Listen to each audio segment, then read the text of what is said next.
Boa tarde a todos. A gente tem um desafio aqui hoje que a gente vai conduzir, conversar aqui nesse webinar em duas línguas, né? A gente está com duas convidadas muito especiais que falam inglês, então eu vou fazer uma introdução em português, uma breve introdução em inglês, vou passar para elas. Já adianto que, caso vocês tenham perguntas, fiquem à vontade de colocar as perguntas no chat em português, que a gente vai traduzindo para as outras pessoas, para elas ao final. And then for those who speak only English, I'll start with a brief welcoming in Portuguese, and then I'll go back to English.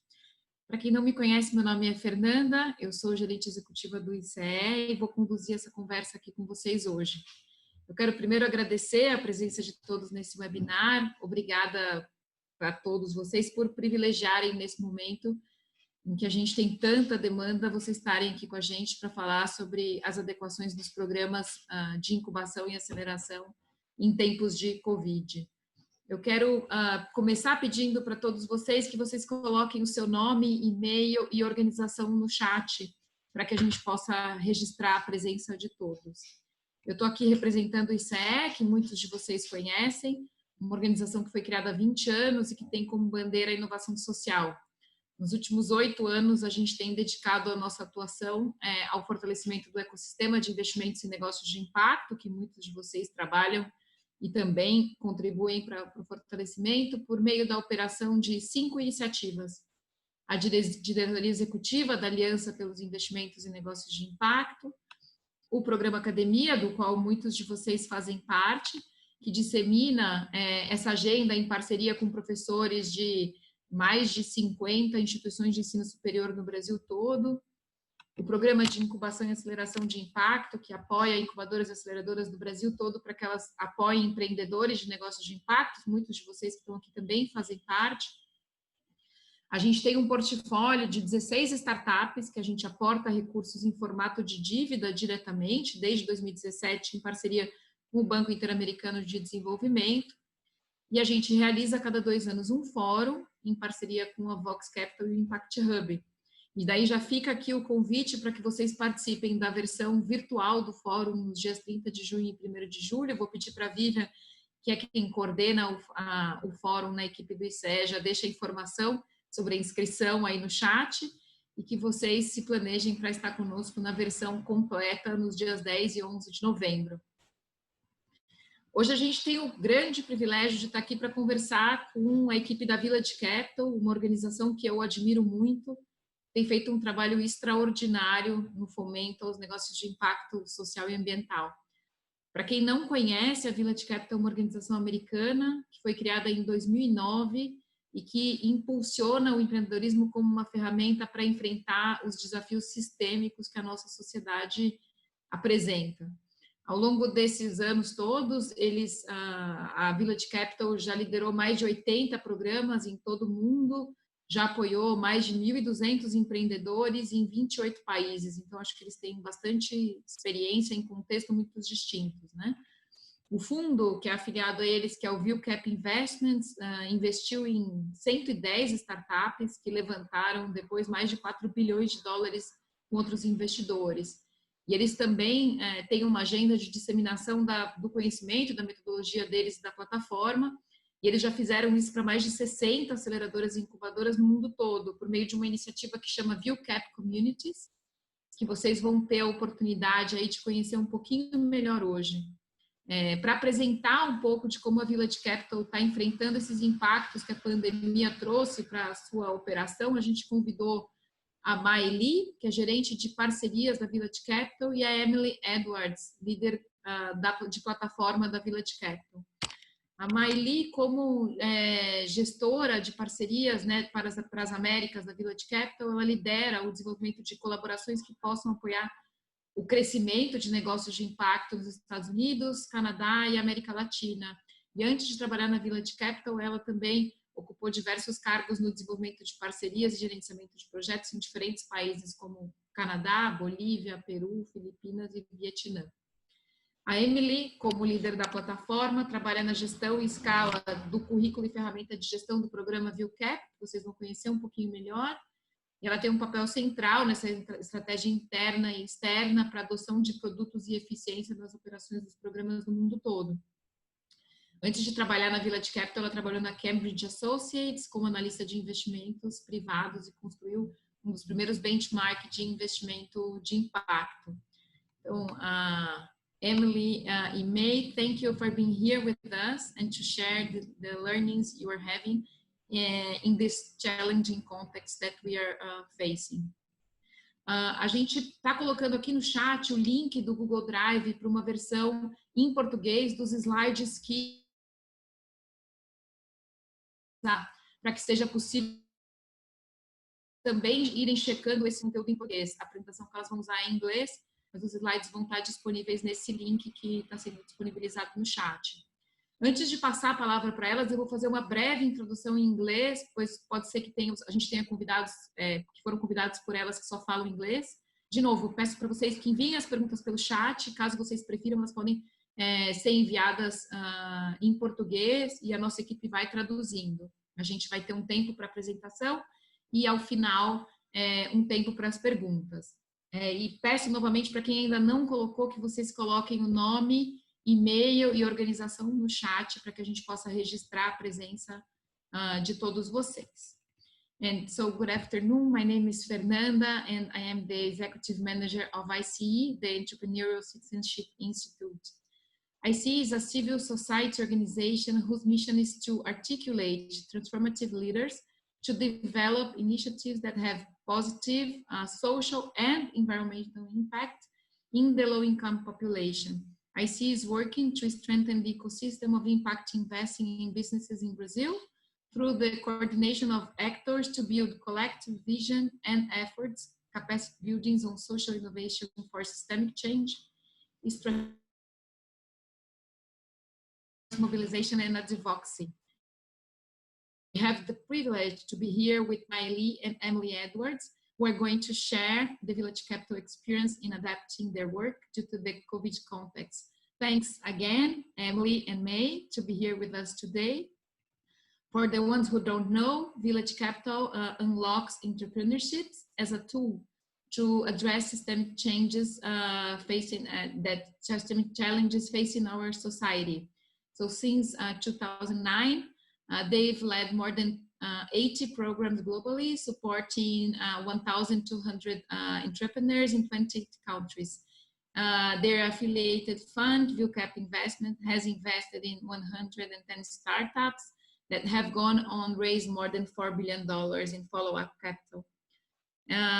Village Capital's curriculum and platform has also been used to support the operations and development of over 60 other accelerators and incubators globally through their ViewCap Communities Initiative that they're going to explain a little bit more on their presentation. And then to end, a brief presentation of our speakers. Emily is the platform lead at Village Capital, and as the platform lead at Village Capital, she works on managing and scale the ViewCap curriculum and program management tools. Emily joined Village Capital from Cambridge Associates, worked as a private investments analyst, and built the first ever impact benchmark. Miley is partnerships manager for the Americas at Village Capital. She leads the development of a collaboration that will support the growth of impact-focused businesses across the US, Canada, and Latin America. Prior to joining Village Capital, she held several roles in partnership development and project management based out of Canada, Bolivia, Peru, Philippines, and Vietnam. To all participants, I'll ask you to send your questions on the chat. By the end of the presentation, we'll have a time dedication for Q&A section. We have shared the link where you can find the slides in English and Portuguese as well. So May and Emily, please go ahead.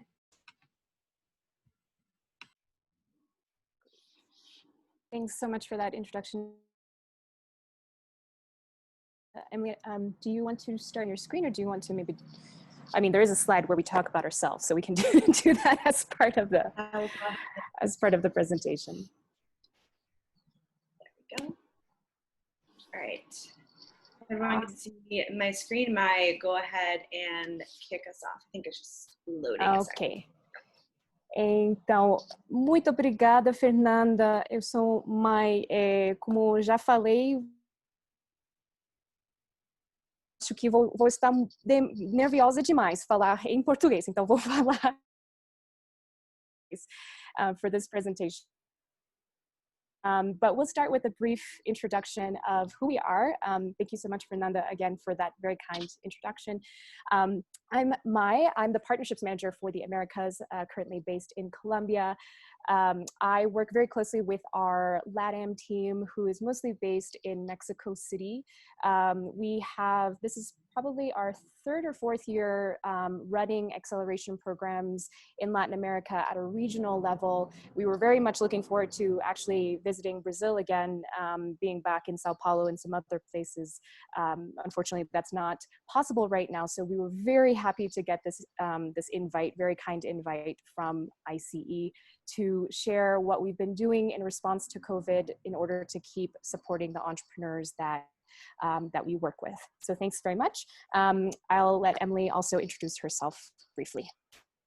Hi, I'm Emily Edwards. As Mai mentioned, I also work with her on our Americas team, but I support our programs around the world to implement these investment readiness workshops and programs. We'll get into a lot of details about what that looks like. I've been at Village Capital for 4.5 years. I've done a little bit of everything from working as an investment analyst to working on the logistics side of things. So I've seen our programs evolve quite a bit over the years, and now lead up our efforts to virtual transition during COVID. So I can talk a lot more about a lot of this stuff later. I'm happy to answer any questions as we go.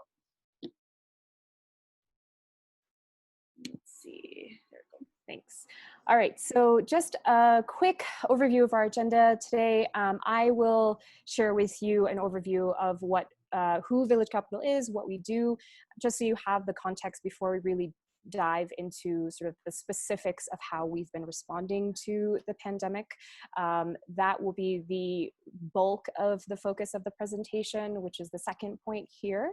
And then finally, what we want to end on is lessons learned from our point of view that we can start sharing with all of you on this call, so that for those of you that are looking to, change the nature of your programming or think about new ways that you can support entrepreneurs, you have this to think about when you're starting that process. Great. So what we do as Village Capital, Village Capital unlocks the power of entrepreneurship to solve big social and environmental problems. We create, evaluate, and scale inclusive models that challenge the status quo.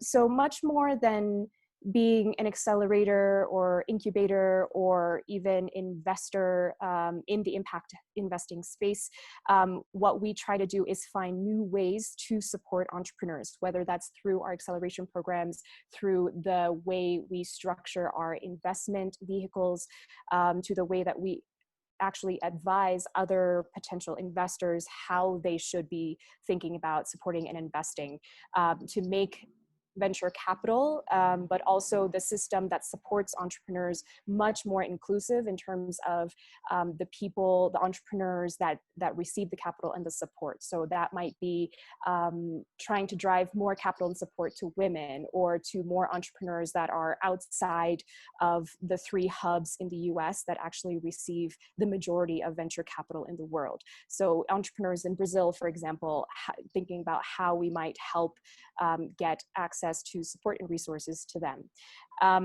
So our model, in a nutshell, is trying to reinvent the system that supports entrepreneurs in order to back the entrepreneurs of the future, as we call them. Next slide. Great. So In terms of our results, we've been an organization operating since 2009. We've supported more than 1,100 entrepreneurs. That's in the US and around the world as well. And since we've been very intentional about the impact that we want to create in the world, we've partnered with various organizations in order to measure that impact very concretely.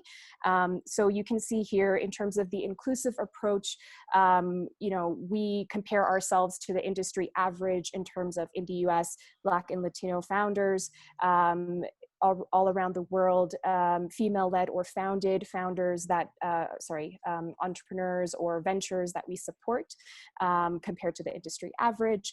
And then, as I mentioned, the proportion of ventures or entrepreneurs that we support outside of those three hubs, so Boston, New York, and San Francisco or Silicon Valley.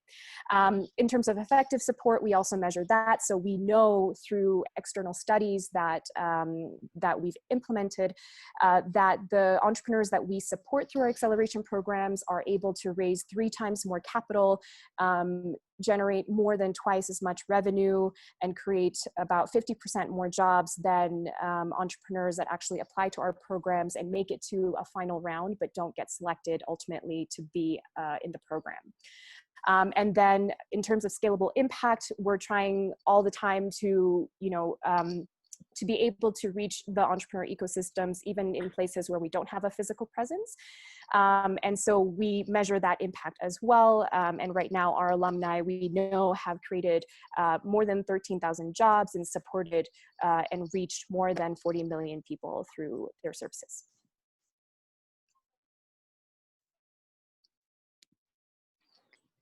In terms of specifically looking at social impact, so these are some of the indicators that we try to track as an organization.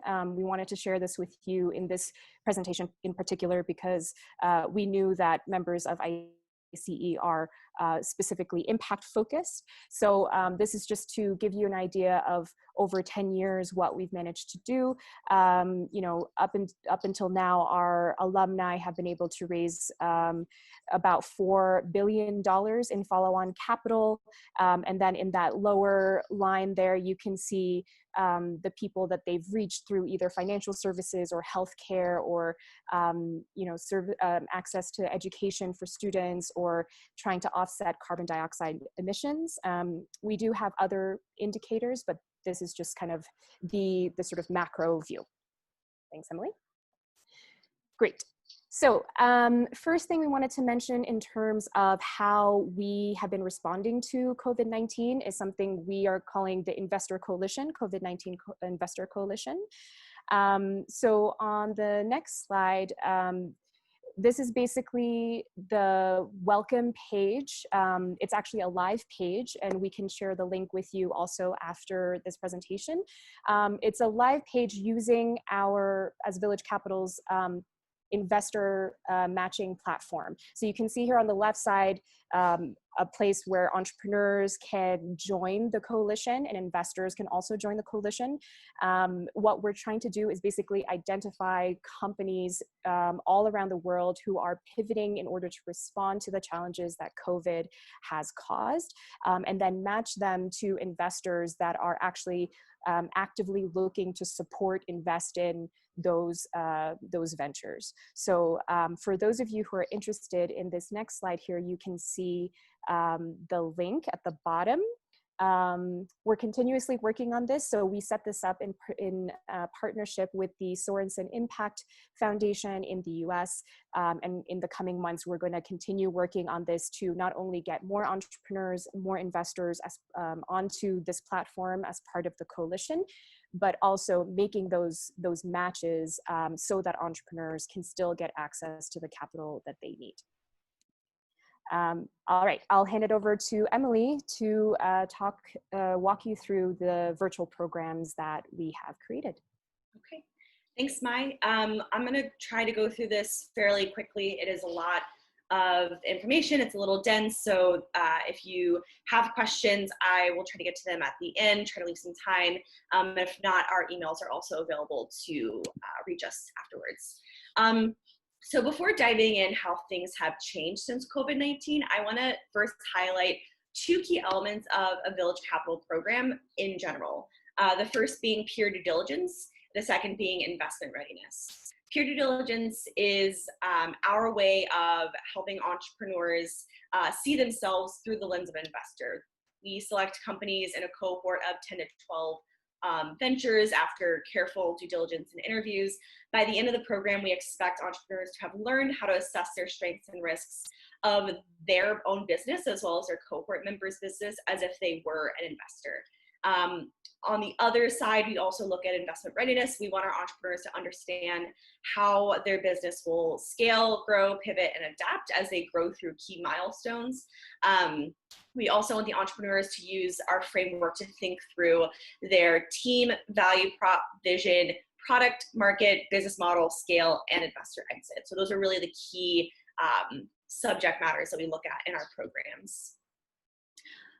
Some intended learning outcomes of a Village Capital program. First, honestly, self-awareness. We expect entrepreneurs to leave our program having a better understanding of what their progress is, what their needs are, and how to mitigate unseen risks down the road.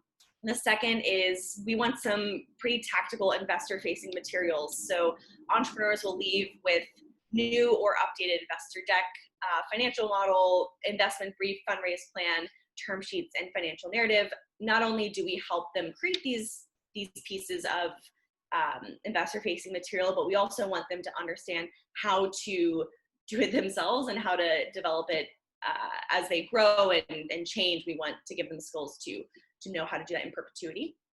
The third is a milestone plan, similar to what my teed up with the coalition. What we use to help entrepreneurs think through their progress is what major milestones they will be challenged with in the future, where they're at right now. Entrepreneurs create a milestone plan to guide strategic decisions in the future and help them determine when and how to take investment.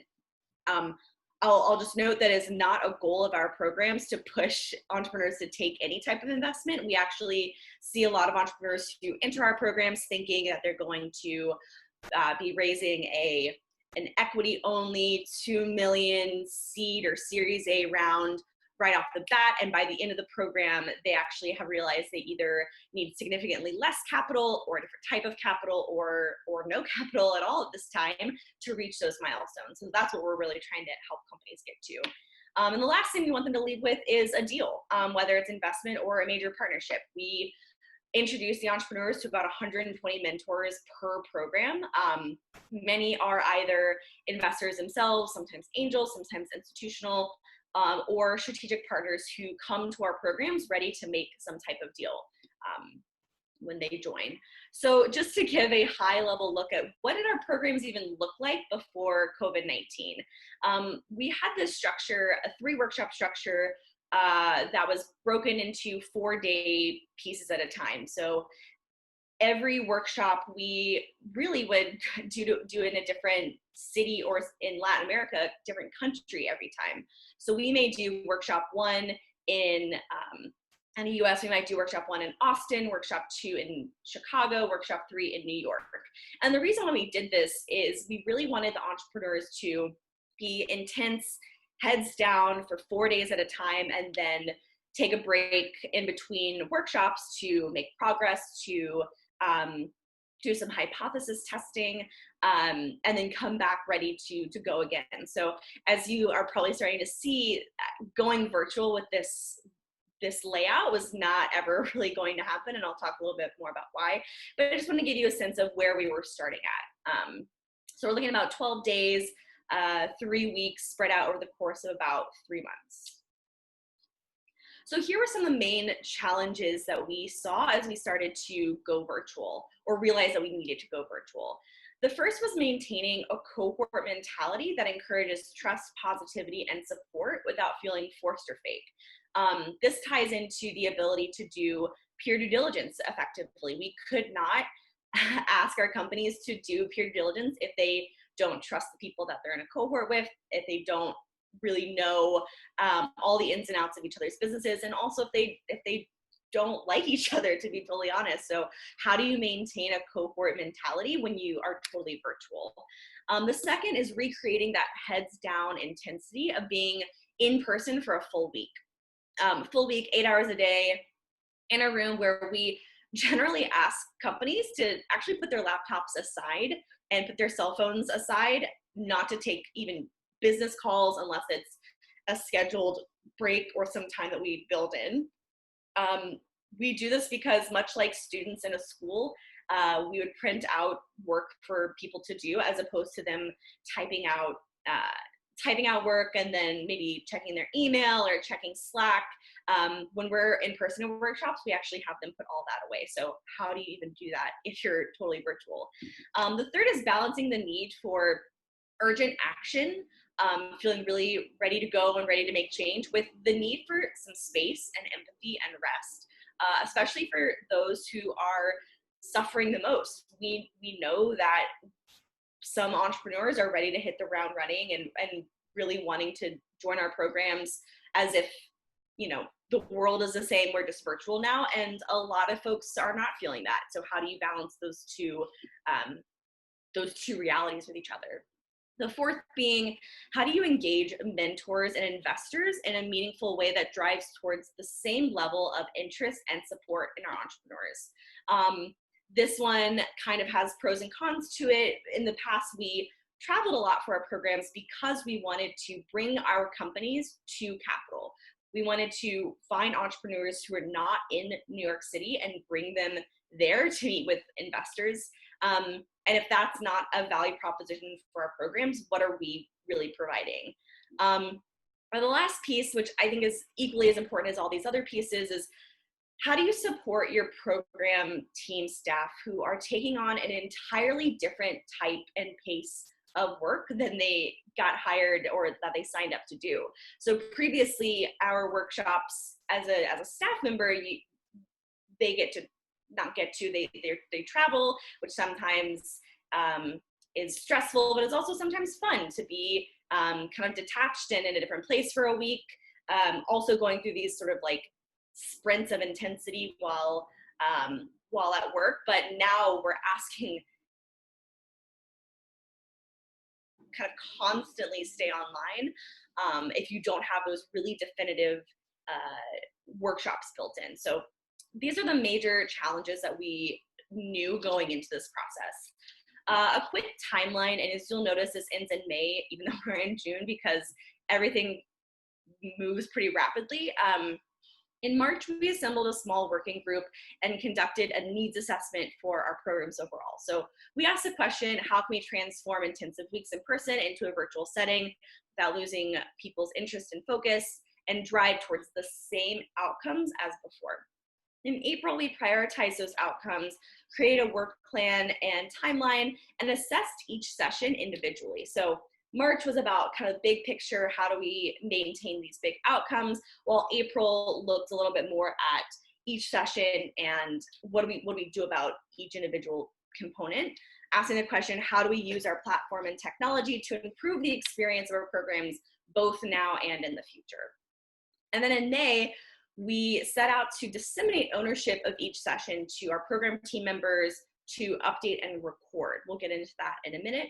And we asked a key question, how can we ensure our updates and improvements include universally relevant sessions while considering geographic and sector differences? I'll talk about recording in a minute, but this is really the timeline that we were working on. We hadn't necessarily started any of this prior to March, but we certainly will continue this process through the end of the year, even if, COVID looks like it's becoming resolved in the next couple months. Very uncertain if that's the case, but we'll continue this work regardless. So looking at the biggest changes so far. So the first piece, which I think took the longest amount of time to come around to, but is probably the most important, is reducing the number of hours required for live and replacing portions of or entire curriculum sessions with pre-recorded lectures. So I mentioned that we did pre-recordings. What that means is when we looked at all of our programs, those 12 days, it's 100% in person. We could not ask people to be sitting on a Zoom call for 8 hours a day as if we were just going on like normal. We knew that we had to pre-record some aspects of our work so we could, we wanted to pre-record lectures in a manner that captures key learnings and universal truths, and save instead that live time for any sector, stage, or geographic follow-up. So if we had a session on building a team, and that session is usually, we looked at how to break that up into, okay, maybe it's not actually an hour and a half long. What we do is record the 20 minutes or so of lecture and content and prompting some type of exercise, while the rest of that session is spent on a webinar having people ask follow-up questions or talk about whatever specific questions they have in their geography or sector, which means that the pre-recorded piece has to be universally true. So how do you even do that? That was a big question for us. We also wanted to pre-record lectures in a manner that detached the content from the rigid program structure, allowing sessions to be rearranged or entirely independent of a program. What that means is, in the past, if we had that building a team session, for instance, we would know that that comes on day 3, workshop 1 every single time, and that's no longer realistic. 1, because we don't have workshop structures anymore.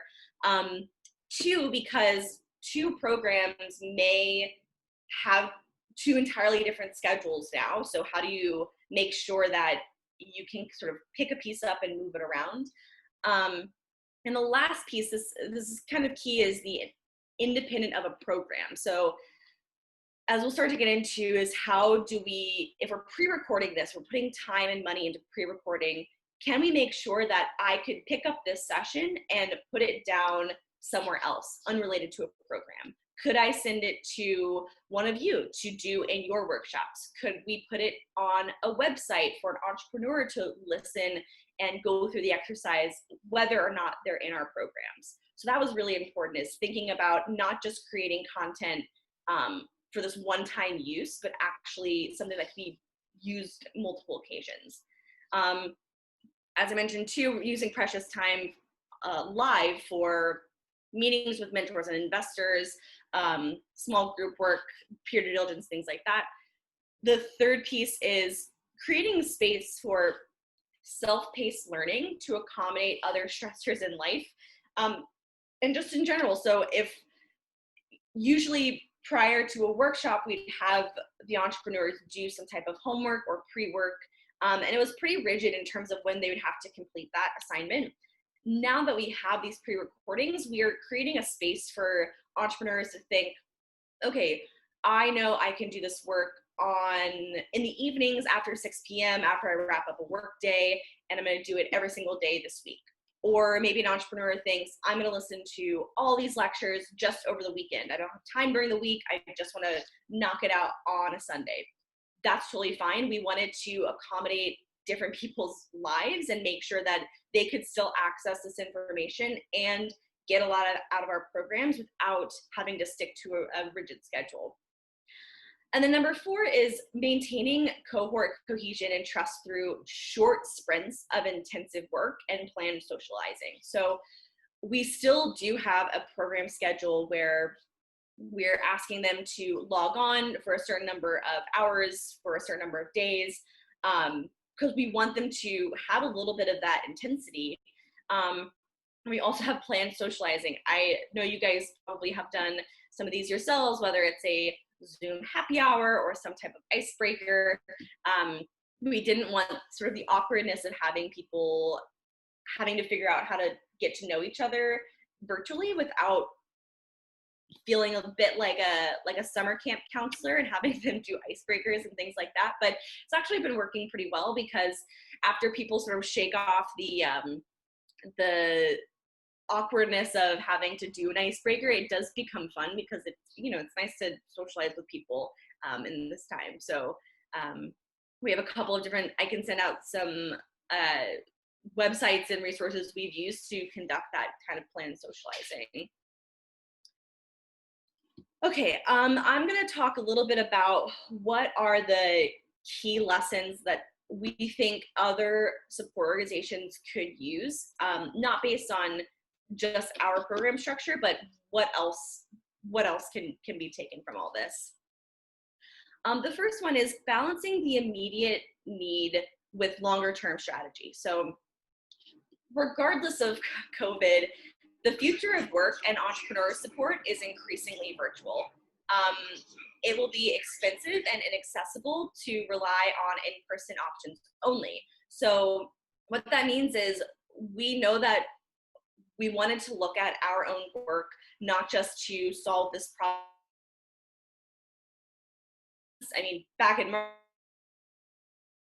could be weeks even. So assess the needs of your organization and ventures you support holistically, and ask the question, if the crisis didn't end in a year, what sort of resources will your companies need then?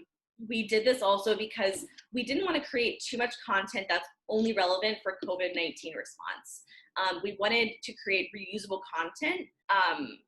If we're putting money and time and effort into something that's pre-recorded or we want to use more than once, not to make it just COVID related, but actually something that can be reused in a lot of different contexts, to be able to spend webinar and live time getting into the specifics. And then the last piece here is we wanted to show funders and other financial supporters how our plan fit into longer term investment for them. So as a nonprofit, that meant for us going to foundations and people who support us financially and saying, we want to convert some of this grant money from X to Y, but in doing so, we wanted to make sure that they saw a longer term use of their own money, which sounds a little bizarre, but we wanted to make sure that people who are buying into us weren't just here for the quick fixes, but actually in the long term as well. So maintaining a focus on the North Star metric. What is the one thing your organization aims to achieve? And after all this is done, what's the one outcome you expect to see? I'm sure you guys have KPIs or OKRs or whatever you guys use to track organizational success. But what we really wanted to think about is the big overarching goal of this time and the organization. Deprioritizing auxiliary work, so anything else that was not related to this moment, and asking the entire team to participate, even if they usually are not involved in this process. So I have someone who is our director of finance recording a session on startup boards because he's on a startup board. He's not usually directly involved in our programs, but it is his responsibility here to be a part of the entire team's effort. Two, we wanted to explicitly state for ourselves, for the team, for the entrepreneurs and the funders, what is that one North Star metric? Setting clear expectations for the entrepreneurs entering the program was really important. And we wanted everyone to not just be running off in a million different directions, trying to solve a million problems, but coalescing around one really valuable piece that could be broken out into other kind of subcategories. And then the last piece here is building in checkpoints for your team to evaluate progress and make adjustments as you go. Nothing will be done perfectly, obviously. And what was really important to us is having, we have a 9-week program now. We will have every other week check-ins to see what the engagement of the entrepreneurs looks like, how many people are turning in their assignments on time. Is there a huge drop-off? If so, maybe we need to assign less. Obviously, this depends on the program overall, but we wanted to make sure that it was a good balance between frequent enough to see, frequent enough that if we needed to make changes, we could, but not so frequent that we were kind of constantly checking in and making too many adjustments at once. Good experiments take a long time to really see the fruits of, and we wanted to consider that as well. This is probably the biggest thing that I've had to tell myself and our teams have to tell ourselves is don't let perfect be enemy of the good. your entrepreneurs need you now more than ever. That doesn't mean that everything has to be perfect. Everyone is figuring out how to be thoughtful, productive, and add value at a time where nothing makes sense. If your teams are like my teams, where everyone works really, really hard and puts their whole mind, souls, and bodies into this, it's really, really, in a normal life, that's hard. And now it's even worse when you have a lot going on in the world and you feel really split. So really, the big takeaway for this was we tiered our projects into a few different categories. So there were some things that we thought highest quality, 25% of the work we were producing. Most of it fell into this, we need to have this, but it can be average. I mean, average quality. And then the last category, which sounds counterintuitive, but we had a category of this would be nice to have, and it does not need to be good quality. This is a time for experimentation. It's a time to play around and figure out what's working. So we wanted to have a category of projects that were just, let's see what happens if this happens. If it doesn't happen, way more important to do the really essential pieces, but we wanted to have some flexibility to experiment. It is a sort of a VIL-CAP saying that it's better to be specific and wrong than vague and right.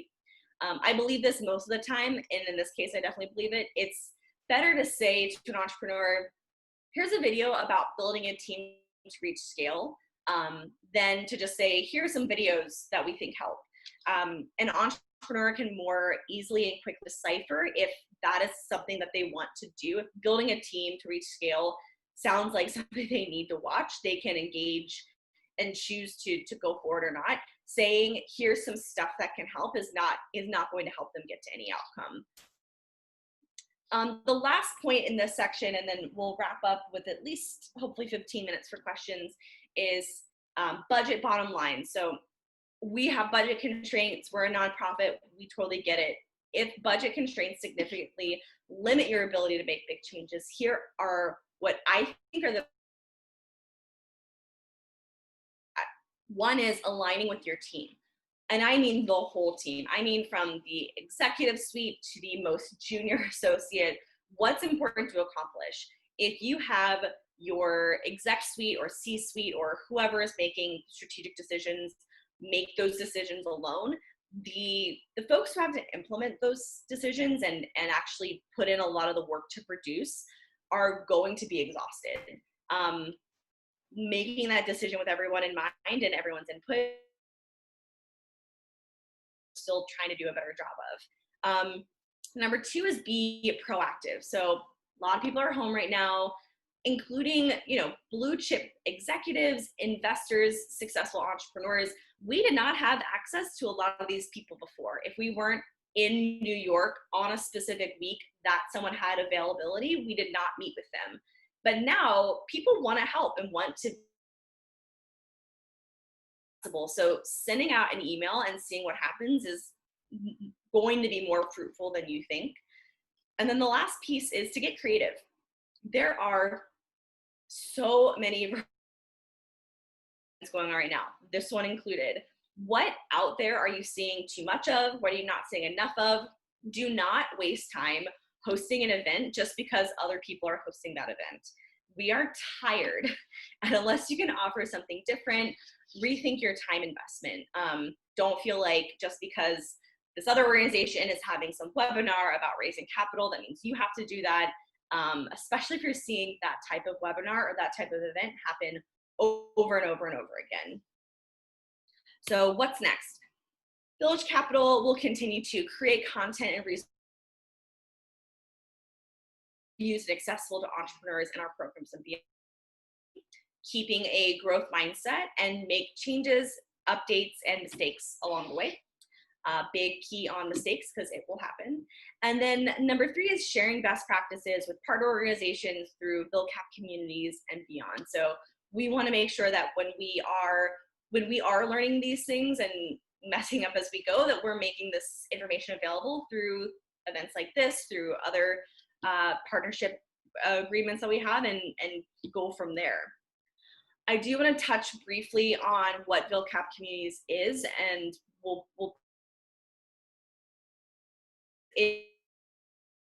to license and partner with other organizations to provide our curriculum and program management tools to other organizations around the world. Through this, sometimes we host convenings and train the trainer programs. We leverage the network of our local partners to run similar programs in more nascent ecosystems. We can map ecosystems for gaps in funding and support resources, and do a capacity assessment and performance management for entrepreneurial support organizations. I know I'm breezing through this a little quickly, but I want to make sure we have time for questions. What we provide communities through this initiative is program management tools, so timelines, checklists, collateral, templates, everything we use on our own programs we provide. Facilitator and mentor guides, module by module guides, including purpose, overview, outcomes, mentor breakdowns. We also provide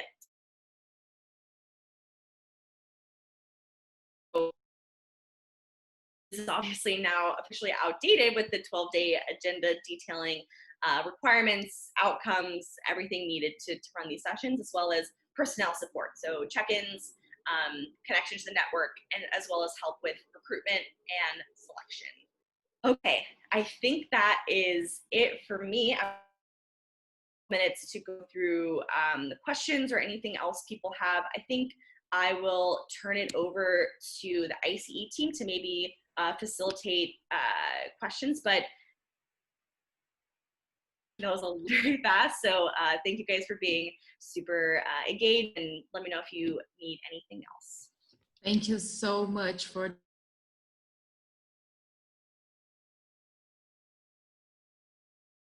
very adapting all the work that you do, entrepreneurs. Antes de eu abrir para começar com as perguntas, eu queria reforçar com vocês que vocês podem colocar as perguntas no chat, pode ser em português, e a gente faz a tradução para Emily e para Mai. So just to start the questions, we have here a question from Fernanda Rebelat, and the question is, was it possible to include in the needs assessment phase some different perspectives for entrepreneurs? For example, female founders who may have a harder time transitioning online due to domestic childcare. Eu vou ler em português para todo mundo. Foi possível incluir perspectivas diferentes dos empreendedores na fase de levantamento das necessidades de adaptação ao Covid? Então, por exemplo, empreendedoras mulheres podem ter mais dificuldade para fazer a transição para o online por conta de atividades de casa e cuidados com as crianças. Eu já peço de antemão desculpas pela qualquer equívoco na tradução, e se alguém que fez a pergunta quiser fazer algum esclarecimento também, fica à vontade. Yeah, so because we work with pretty diverse founders outside of COVID-19, our needs assessment sort of naturally included those elements. We also saw it as sort of a benefit in a lot of ways, that while I don't really love the term silver lining for something as massive as COVID-19, it was really hard to get entrepreneurs to physically come to New York for a week or Miami for a week when they had, we would always be accommodating to a lot of different types of entrepreneurs. We'd find nursing rooms or buildings that had nursing rooms for new mothers, or we had entrepreneurs bring their children to our workshops before. But in this process, yes, we wanted to make sure that what we were providing did not box people into a certain schedule, especially. That's why we ended up going with so many pre-recorded sessions, because it would have been really, really difficult to continue, not just at the beginning, but for months at a time. We didn't know how long our programs would end up being, but we knew that they would be long, honestly. So we wanted to think about that modular approach and think about the entrepreneurs that we do typically service, and then use this as an opportunity to think, who are we not reaching right now? Who do we not get to work with because of our own constraints? And can we develop something that can eventually reach those entrepreneurs as well? So thinking about, the work schedules, the life schedules, really trying to build in breathing room that honestly we didn't have before. So it's been a little bit of a bonus for us to be able to do that. Thank you. So the next question from Vivian is, looking at the macro level, we are trying to understand what are the changes that the COVID crisis will bring us, considering the urgency of reinvent our economic model. Do you have any insights about the future of the organizations like you, focused on supporting impact-driven businesses? Has any sector become more relevant looking at the social priorities? Acho que basicamente a gente tem tentado entender, né, quais são as mudanças que essa crise vai trazer, e acho que a pergunta é se elas têm algum insight sobre o futuro de organizações como as dela, né, de suporte direto ao empreendedor, que são focadas em apoiar negócios de impacto social e ambiental. Yeah, interestingly enough, we have had 5 sectors that we worked in. We actually condensed them last year into 3. So what was ed tech and higher education technology last year transitioned into future of work. That is probably a sector that's become, even before COVID, it became super relevant to not just, previously that sector looked at upskilling and reskilling workforce, and now it is encompassing of things like human capital issues, human resources, anything else that kind of falls under future of work broadly. And it was pretty difficult to do that transition even a year ago, because a lot of the funders, our process is usually to go to a foundation, a corporate foundation or so-and-so, and ask them to fund a program. And if the sector hadn't been around for very long, you have to kind of sell them on the idea that future of work is this thing that we really care about and we think is going to be a really big issue. So now we have this example to say, we told you future of work was important. We now know it's even more important.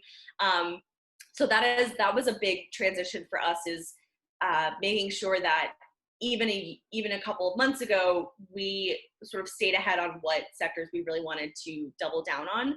I'll also mention that when we do sector specific programming, it's actually not sector specific. As I mentioned with future of work, that's encompassing of education, technology, human resources, human capital. And that's why we actually organize into things called problem statements. So instead of saying, hey, we're recruiting for this program for future of work entrepreneurs, that's super vague. That could be a lot of things. And sometimes it's fun to get interest from entrepreneurs that we didn't think fell into future of work, but they do. But a step beyond that, to curtail the organization, curtail it a little bit further, we'll pull out something called a problem statement that we want the entrepreneurs to coalesce around. So we'll say, we're seeking entrepreneurs who are solving problems related to future of work. That opens up a lot. We do this also in financial inclusion. Actually, I might be getting it wrong. It might be future of finance. It used to be fintech back when I was involved in 2016. Something like fintech is a little too specific. And what we're seeing now is a breakout into how financial inclusion, financial sustainability, financial health. So instead of saying we're seeking fintech entrepreneurs, we'll say we're seeking entrepreneurs and ventures who are solving problems related to, and then we might list out a couple of things: access to capital, banking the unbanked, financial health long-term, financial health for immigrants. It could be a lot of different things, which I think helps build a cohort of companies that understand the problem, but are not, and this is actually really key, are non-competitive with each other. So if we say we're seeking fintech companies in the US who are pre-Series A, that's pretty limiting, and chances are there's going to be a lot of companies competing with each other. We do not have compete companies in our cohorts. It's really important. So problem statements, if you go on our website and you go to any of our programs right now, you can see what those problem statements look like. The last one I'll mention, I know I'm going on a little bit longer, but sustainability is the third one that we focus on. And that is actually has evolved from, we used to do agriculture tech, energy tech, and health tech. And we built it all into sustainability. And if you're wondering why health would be in sustainability, it's because that sector now coalesces around things like social determinants of health, access to a healthy food system. So instead of splicing it up into these really neat sectors, by having this larger, we're seeking entrepreneurs solving this problem, you don't want to be so broad that it's like impact entrepreneurs. For us, that would be too broad.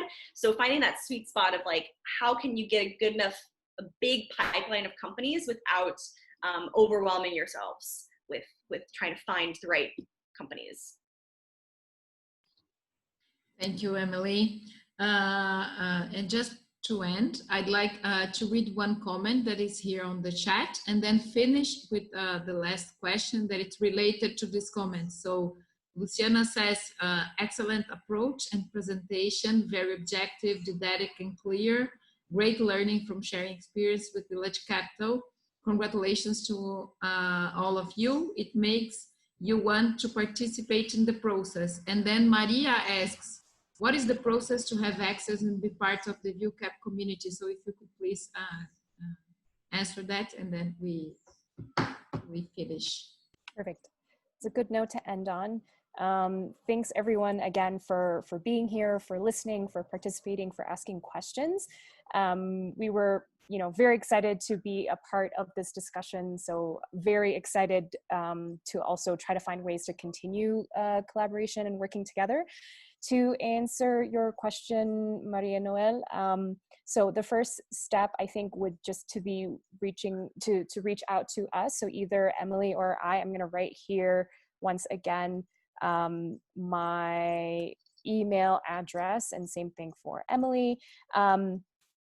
It's basically, so as Emily mentioned, like the process is for us to be able to license our curriculum, our content, our approach to other organizations that are also looking to support entrepreneurs. So there are lots of things that we can do under that scope. And so the best way to do that is just to have this direct conversation to better understand what you're looking for, and like, is it a smaller scope? Is it a bigger scope that you're looking for? Is it that you already have an acceleration program and you're really looking for us to sort of take that to another level or complement that with certain content that we have so that it's a bit more built out program? Or is it that you're starting from scratch and we have a different role in terms of advising you and supporting you through the process, for example? There are lots of different ways to work together. So for anyone that is interested, please feel free to write to either me or Emily. If you write to me and you don't want to spend your time thinking about writing formal English, just write in Portuguese. It's fine. So that's out there for you. But yeah, thank you so much again for the opportunity and this time to be able to talk to you and share what we've learned. Emily, any thoughts? I was just saying that I needing. Yeah, thank you so much for the kind feedback. If you have other thoughts or questions, happy to answer. And yeah, if you're interested in learning more about that process, Mai and I are in contact with ICE going forward about like how to build coalitions and how to get groups together like this. So I think it'll be a process that we just keep updated, but let us know if you are interested and have questions. And yeah, thank you so much for joining. Really appreciate it. So Mai and Emily, thank you so much for sharing here with us the challenges, the learning, and all the adaptation process that you did. As I mentioned in the beginning, Village Capital is an organization that I admire a lot. I think you've done like a great work supporting social enterprises. And then I hope we can continue in contact to share and then learn a lot from your experience, and then connect you with our network of incubators and accelerators that we've been supporting for the last 5 years. So thank you so much. Eu queria também agradecer a todos pela participação. Acho que elas mencionaram as formas de conexão, mas também fiquem à vontade para se conectar com a equipe do ICE, para a gente dar seguimento aí a essa primeira conexão e essa criação de espaço para troca com a Village Capital. Obrigada a todos, espero que vocês tenham uma excelente tarde. Thank you. Bye bye. Thank you. Thanks, everybody.